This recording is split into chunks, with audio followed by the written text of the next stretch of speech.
ولا اقف مكانك. انت بتكلمني انا ياض؟ احترم نفسك بدل ما اوريك الشنب الاحمر، وشوف انت بتكلم مين. ده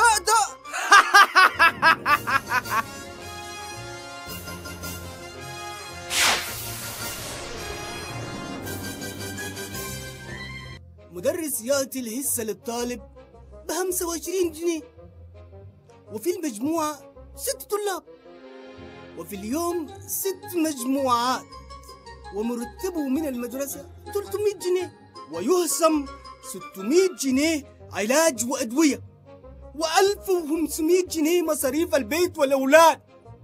احسب مرتبه الكلي. أنت مين؟ انا الرجل الصرصار، انا دقدق. دقدق؟ وإيه اللي عمل فيك كده؟ عشان احارب الشر. طب اتفضل. 20,150 جنيه. غلط، ناقصين 100 جنيه كده يا برنس. لأن حنف مش هيكمل معاك.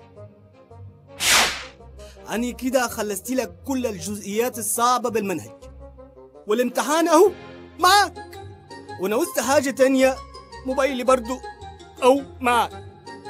محدش يفتح بقه بكلمة. لما يبقى أبو الراجل الصرصار بيتكلم محدش يفتح بقه. من هنا ورايح دقدق هيبقى في تاوة الحارة، وانتوا الحرافيش والقتاوة تدفع في ميعادها، والا بقى الراجل البورس الصرصار يا بابا.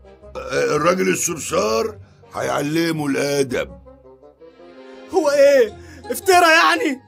بستك عليه يا حمار، قصدي يا صرصار. هتعمل ايه يا مجنون؟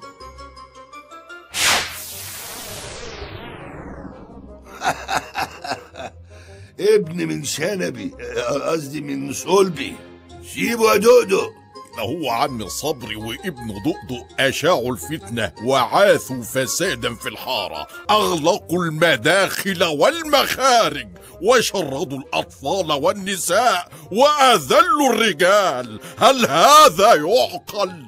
خلاص يا عم سلامة الهندي، روح ريح انت دلوقتي عند اختك جهاد. ايه يا عم صبري، خلاص عملت اللي بتحلم بيه، استغليت دقدق. ايه افلام صبري نشارة تقدم تاني يا بابا.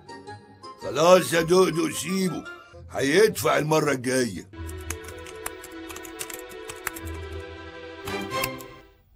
ايه الدوشه اللي انت عاملها دي يا صبري؟ تشطر اهل الحاره وتفتري عليهم؟ ها؟ وفرحان بحته عيل صغير؟ اخيرا جيت، ده انا مستنيك من بدري. يا دقدق، الراجل ده ضربني وشالني ورماني على الارض. الله عليك يا حبيب والديك. ايه ده؟ لا لا لا، واحدة تانية يا دقدق وركز شوية. ثواني يا ريس. طب خد دي. ها؟ هو في ايه؟ حبيب قلبي. اي